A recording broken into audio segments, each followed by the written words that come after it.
Ladies and gentlemen, this is the time period I like to call the calm before the storm. This time period we're in right now, this little fraction of time, is where we know there's going to be a lot happening tonight at the draft. We know there's going to be a lot that's going to happen in the next few days. And this is kind of the lead up moment, the last climax moment before everything just goes mental and we have a lot of big moves. Because I do believe this year we're going to have a lot of giant moves. But that being said, we have some minor pieces of information from over the past week and a half or so, probably a couple of weeks, that I haven't talked about, that I want to kind of talk about now, get it out of the way, and then that way we can focus on everything big happening over the next few days. So let's just get started. I am kind of I've tried recording this video a few times.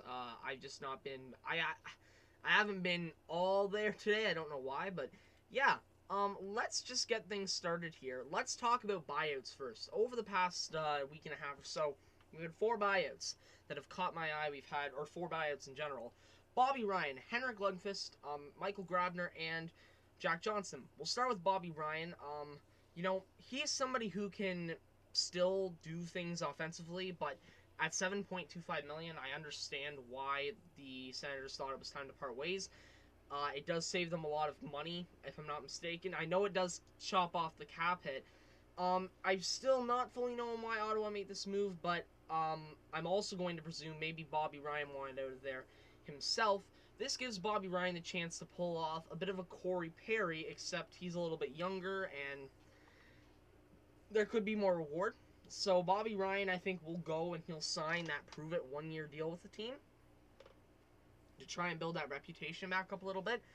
Um, so yeah, it's going to be interesting to see how the Bobby Ryan story plays out. Then you have Henrik Lundqvist, who, after all this time in New York, the king has fallen due to a buyout. That just doesn't feel right. Felt like he should always have went out on a retirement, but he ends up going out on a buyout. And it is going to be interesting to see where he goes from here. It's going to be weird if he does end up being in a different uniform. I think it will end up happening, though. I think that he will go to another team and try and win that Stanley Cup as a backup goalie who can just step in and play effectively when he needs to. And you know what? If he gets lucky, maybe even a 1A, 1B tandem, I really think he's going to be suited as the perfect backup. Um, a lot of people have thrown out Washington. It'd be weird to see, but I think that that would actually be a really good team. As a matter of fact, I think that that could end up being the perfect team because their starter next year looks to be a 23 or 24-year-old Ilya Samsonov, who is going. He's a young guy who's played well, but having the experience of Lundqvist behind him, I think, could really help him. It gives him, if he has a bad night, it gives somebody who can play effectively, and it also gives him somebody who he can learn from. So I think that that could be a really good combination. There could be a lot of different combinations I think that could pay off well for everyone involved. Then you go to Michael Grabner. This is a bit more of a minor one. Out of these four, I think this is the most least talked about one when it's going to be all said and done at the end of the day. Um, but he can still be an effective fourth line penalty killing guy really fast. Yeah, if somebody wants to take another 1 year bet on him, I think that they could. And then we have Jack Johnson, who, was signed to a ridiculous deal in Pittsburgh, and Pittsburgh was like, maybe we shouldn't have done that, and then bought him out. Nobody was going to take him on in trade. This was the only solution. Does he get another job?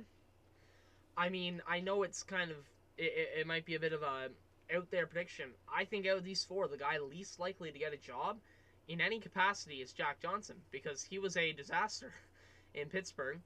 He hasn't always been the best defender. And so maybe, just maybe, nobody goes for him and he has to go over to Europe or something. Maybe that's good for him. Maybe a bit of a reset would do him well, but I don't know if he's going to get a job. If people are desperate enough for a defenseman, maybe, but I don't fully know. Now when we get into trades, we've had a couple minor deals. We've had Brandon Peary for Dylan Sikora. We had Josh Brown for a fourth. I think that could pay off for Ottawa. Josh Brown is a fairly young right-hand defender with experience. Then you get into Olli Mata for Brett Morrison. This is a cap dump. I didn't know Oli Mata was that bad, but now I do kind of know he's not the best or not good in really any capacity. I'm gonna say it. The analytics do not speak nicely of him, and it's he's going to LA, so maybe he can do something there, but he's being man, if he does not pull this together now, the question has to be asked of Wilkie. And then we get to the trade that just happened today in Ryan Donato for a third. I think this is a good trade for both teams. San Jose gets a forward that's pretty young, has a chance to do something, and Minnesota gets a third-round pick. So, it's not horrible. If I'm not mistaken, the return for Charlie Coyle was a second and a third. It's alright. It's okay. It's an alright deal. I don't think there's going to be... It's kind of a wash, really. And when it comes other than that, we've had Jari signing a fairly nice contract, Robin Lehner signing an incredible contract. But other than that, it's rumors. It's rumors right now. Like, I'm looking at things that are currently popping up here. Seems like Braun could sign a 2-year extension worth $1.8 million per year. If he does, I think that that's a fairly good deal. A defensive shutdown right-hand defender for 1.8. Sure, he's going to be even older when that deal expires, but, if he can give you a year, 2 years, obviously those 2 years is what you want, of reliable play, then good.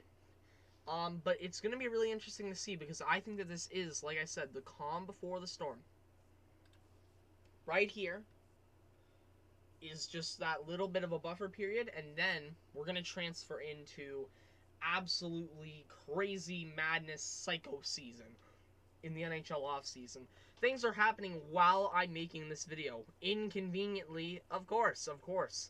But, yeah, it's going to be interesting to see. So, if you guys want to keep intact with the news about what's going on, make sure you stick around. Hit the like button if you like the video. Make sure you hit subscribe. Tonight we're going to have my reaction to whoever the Oilers take. And we're going to follow that up with a video on the draft either tonight or tomorrow morning, depending on how I'm feeling tonight after the draft. I might feel tired. I might feel ready to make a video. We'll really see. I think there'll be stuff to talk about tonight, so I think I will end up making a video, but we'll really have to see. I thank you all for watching.